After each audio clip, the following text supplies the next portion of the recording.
Beautiful. Welcome, everyone, to Beyond Self-Care Basics for Educators. This is a podcast that's dedicated to teacher retention, reducing absenteeism, and just increasing teacher engagement through advanced self-care strategies. And we know that self-care has become a billion-dollar buzzword. I mean, the scented candles, the massages, the bubble baths, all of that is great, but that does not bring sustained relief. The truth is that educators are burning out because they're trying to survive in environments where there's a lot of urgency, emotional overload, constant conflict, and there's a lack of relationship. But some principals are flipping the script. And I'm excited about that. Instead of pushing the surface level self care, they're going a little deeper. And in the case of our guest today, he is bringing relational safety into the culture. And that's really, really important because what science tells us is that when you're supported, when you feel connected, that you become a lot more resilient. And in the long run, we see our staff perform at higher levels and they enjoy showing up. So this is important. Let me introduce you to Derek Contrell. He doesn't talk about self-care. Again, he's bringing this relational infrastructure that really has the possibility of preventing stress from even taking root. So, welcome, Derek, to Beyond Self Care Basics for Educators. Thank you for being here. Absolutely pleasure, and thank you for the opportunity to speak a little bit on our story here in Allegheny County, Virginia. Absolutely. And for the audience, can you give a little bit of your background? Yes, I'm currently finishing in my 10th year as a high school principal. I started a little unique story about us here. We recently went through a school consolidation. So we had basically two rival high schools and two divisions, the city school, which was surrounded by our county school, and we merged divisions. So, that became putting two high schools together as one in the same building. So it's been a unique transition and kind of a cool aspect to lead through that when you have rivals, traditions, and just Mhm. strong community beliefs. How do you come together and kind of comfort people and knowing that we're truly better together by bridging our resources, our people, and our opportunities for our kids.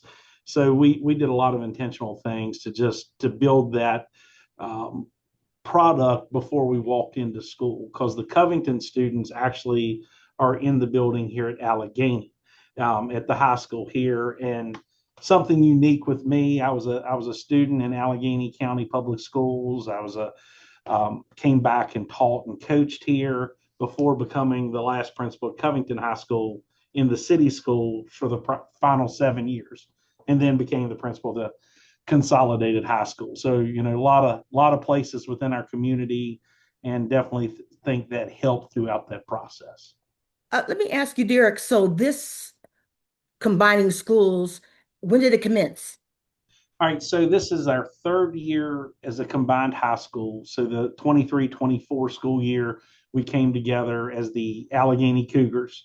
The year before the division merged, so we were under one school board office leadership, then the high school was the next year. So we had to go through the process of selecting principals, then assistant principals, staff, merging furniture from three different buildings into one. So I mean, it was a heck of a process and a lot of moving parts throughout. Well, I'm sure that, in the process that you saw the staff just showing some real signs of stress, physical and emotional stress, manifesting on campus. So, how did you change your leadership approach a little bit as a result when you had to face these things? Yeah, I think back, and it was the first day of school coming out of COVID when our school board in Covington voted to consolidate with the county schools. And then it had to be the county and both boards of government. But, the first day back coming out of COVID, that vote happened. And I mean, you could see the faces of just, you're losing a school community, the pride and the things that come with it, and it knocks you down, and it takes some time to kind of build yourself back up and go in with a positive mindset. And I tip my hat to our staff from Covington High School in Allegheny, and just the things that to be able to come together and really see quickly how well they did that. And our division did some neat things prior to the start of the school year in 23-24. We held what we called mingle events and activities. So one day we were off site, we had lunch, we did relationship building, kind of culture, team building things, and really focused on relationships of people. And then we did the same things at the two other schools, took tours, went into classrooms, talked to individuals, and just tried to build the relationships before we got into the consolidation piece. And then once staff was selected, we were very intentional about culture. We created a culture kind of timeline to make sure that we hit certain things along the way with relationships, communication, even to having fun summer events just to get staff and students here to watch a movie, give out T-shirts, to posting when we put things on our door, to communicating throughout the spring when we hired a coach, when we hired this, when we painted lockers. So we tried to make sure that everybody was in the loop with everything, and even from ring selection to help with the master schedule and what they wanted to teach. So tried to ease some of those fears along the way and just listen to what you're excited about and what they're concerned about, and Yes. answer those concerns as much as you can, and keep highlighting the excitement piece of it. Wow, wow. Go back to the timeline that you mentioned. So I suppose it sounds like it was very intentional that the transition involves constant and ongoing opportunities for the two schools, or to merging opportunities where you had events. I would imagine even for the parents. Right. Assuming that even the families were involved in this. Can you tell me a little bit more about how you created that timeline and why you felt that was so important to do? Yeah, the key was, how do you hit those stakeholders throughout the process so everyone felt heard and valued and got to share what they were excited about and what their concerns were, from parent advisory meetings to student advisory meetings. I know one of the things we were meeting with students at Covington, they were just concerned about just seeing the building.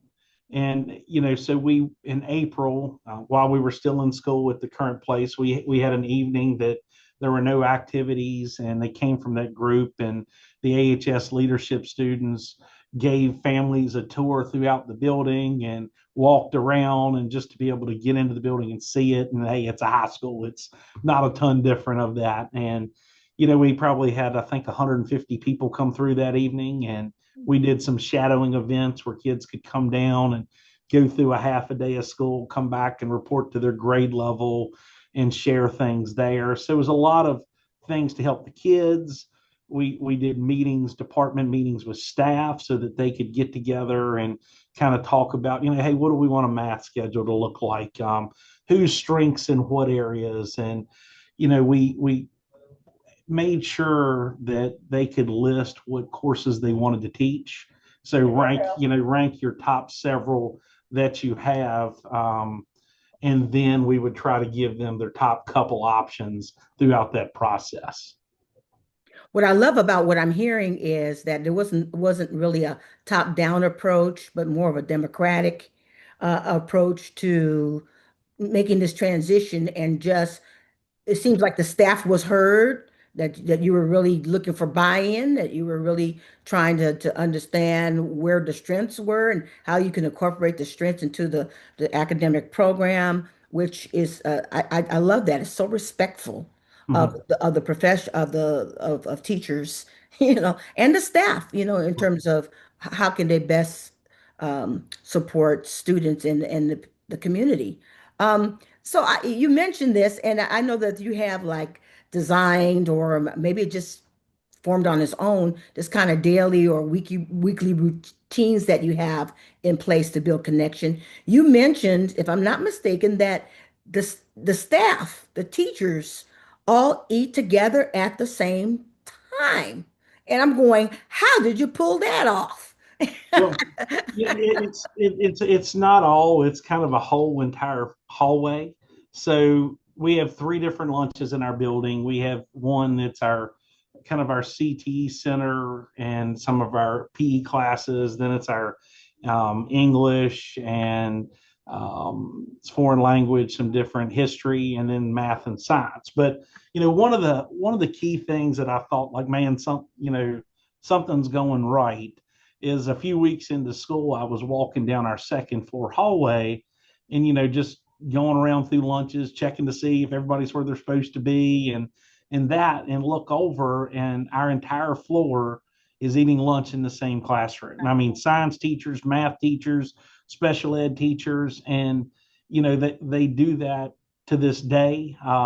If somebody's having a birthday or something special, they invite our admin team up to come up and eat food and hang out and talk with them. And it's pretty cool to see.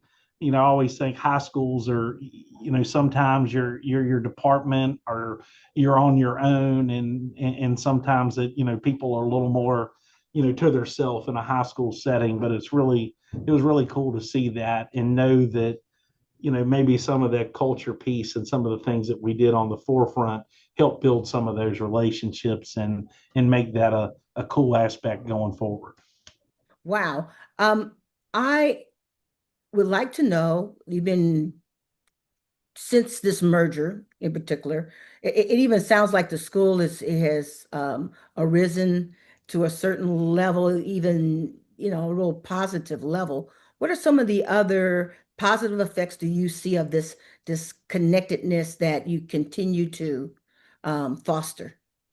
A couple cool things we do. We send out a weekly memo each week, and I mean it's pretty simple. It's got your things that are happening this week, a calendar of future events, important information that you have, and they know they're going to get it each week. Some technology to try a quote, but the cool part is we have a great things happening at AHS section. So as we're out and about, our admin team throughout the week, we go into a classroom, we see somebody doing something that's really cool. We take pictures, we post it on Facebook to just continue that uplift, but then in turn put it on our weekly memo and share so that everybody sees that, hey, they were dissecting pigs in Mr. Groot's classroom the other day, and the kids were able to explain the digestive system and what they were doing within that aspects to me. And so that's been really cool. We started last year at the start of the year a Better Together podcast, and that's been a lot of fun. And our goal with that is to talk to kids, talk to staff members. What do they enjoy about our school? The kids, I ask them, who's their favorite staff member and why. And then, what are three words we can describe you would use to describe Allegheny High School? And the staff, I just ask them who or what got them into education. But in turn, the hope with that is, when I finish talking to that student, I can walk up the hall and go talk to, one of our teachers and be like, this student took math. He hated math. He didn't enjoy being in a math classroom.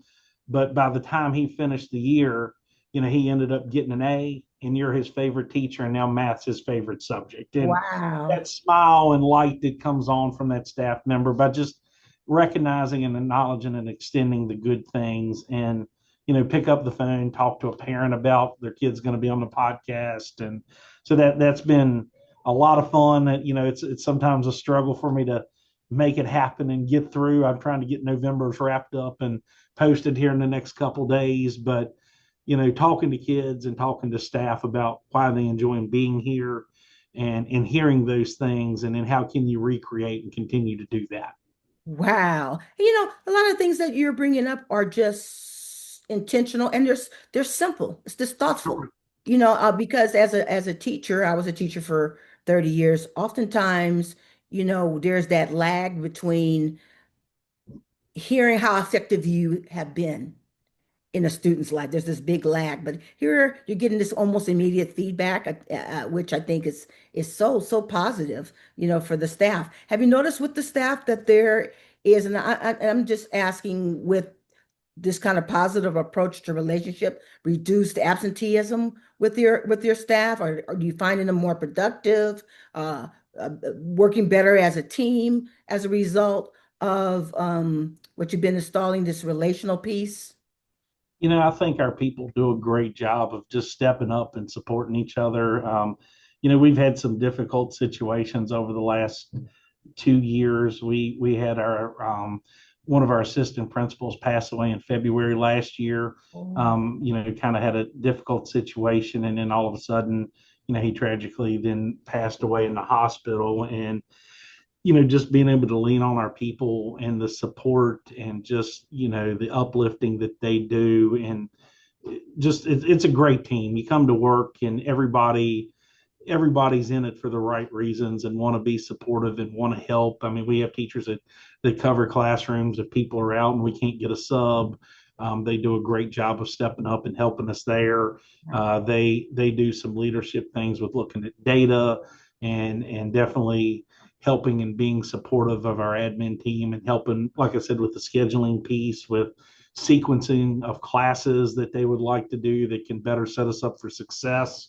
I had one teacher earlier this year come up with a really cool idea that we just did our first session there last week of a Cougars champions. We did a breakfast of champions event, and this puts a smile on my face that staff can nominate a kid, and they have to write why they nominated them for acts of kindness, leadership, effort, character, and so wow. they write a little bit of a summary of the student. And then, I call and invite their parent and said that this teacher nominated them. We had, I think, five nominee, we honored five people on Tuesday before Thanksgiving. Breakfast, bought some biscuits and had some tea and coffee. The teacher stands up, they read why they nominated that Wow. student, and they get a certificate and a sticker. But you see, the impact of them reading that.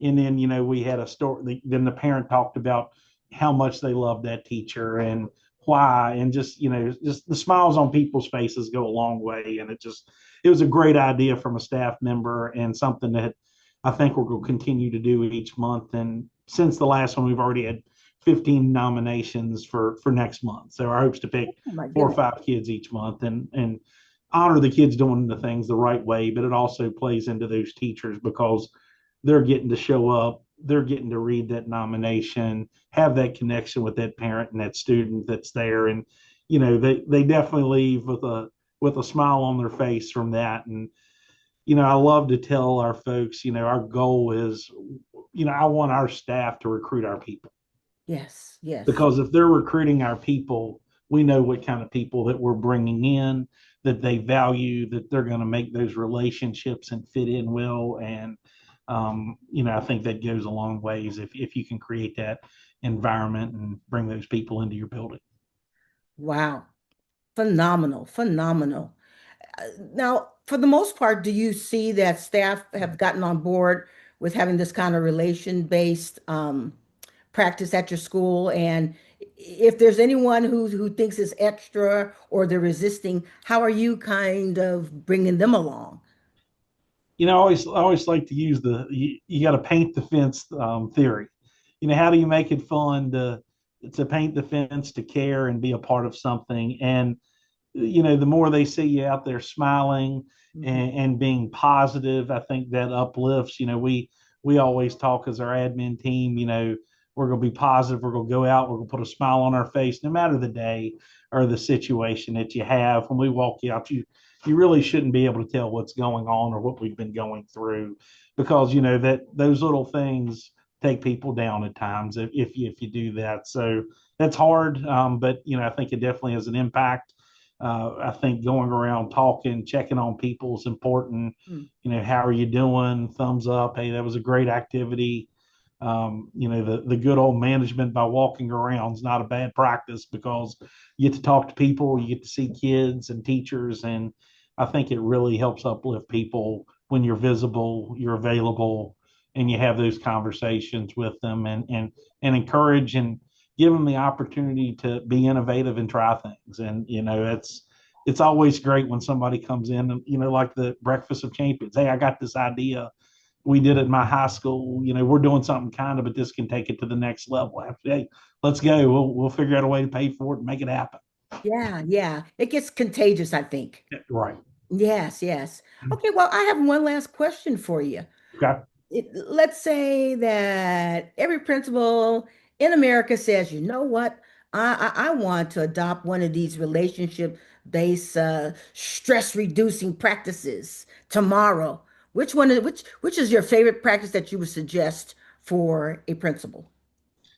I really think the podcast thing has been super easy, and it the impact that it has. I mean, I'm not sure how many people listen or who listens, but I think it's great for me. It's great for our students. It's great for our teachers. In any way that you can recognize, acknowledge, and extend the good things that are happening in your building, it uplifts your school community. And the more that you do by doing that, I mean, sell your story, share the good things, and continue to do those and listen to kids. Great things will happen. And we're like I said, we started off with coming in with two rival high schools that the biggest game and your sworn enemies to you walk in this building now, you have our logo with our cougar paw that you're going to see our colors. You don't see the old Covington or the old Allegheny stuff, and you ride through town, it's there. Our community supported us. We have folks that, without us even doing, that shoot off fireworks at every football game, that get sponsorships to donate and shoot off fireworks. We've had homecoming parades down in Covington and Clifton Forge that we didn't do, anytime in the past that I can remember, that finished with a big bonfire after a parade and fireworks. And it's really been cool to see taking something that started so divisive and so, us versus them, and now it's a we, and we're truly better together with what we've done for kids, with opportunities and things. And it's definitely been a journey and a lot of fun. Yeah, absolutely. And audience, you've heard it from Derek. I think what he's proposing and the things that he's suggesting is proof positive that when we come together, that we are better, and that there is even science that lets us understand that, we're reducing stress, that we're there to help each other, that we're there to be sounding boards for each other, we're there to celebrate with each other, we're there to kind of just be each other's buffer against tension in life, and when we can all do it together. And so my question to principals out there and even to teachers, even inside of your own classroom, is how can you find different ways to bring connection to your classroom and to the school at large to buffer everyone from toxic stress? And with that, I want to thank you, Derek, again for being here. Just lots of wisdom.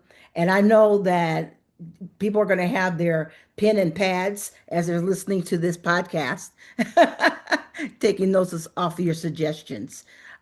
So, again, thank you for blessing us. Absolutely appreciate the opportunity. Thank you. All right. And until next time, peace and blessings. Bye bye for now. I appreciate it. Thank you.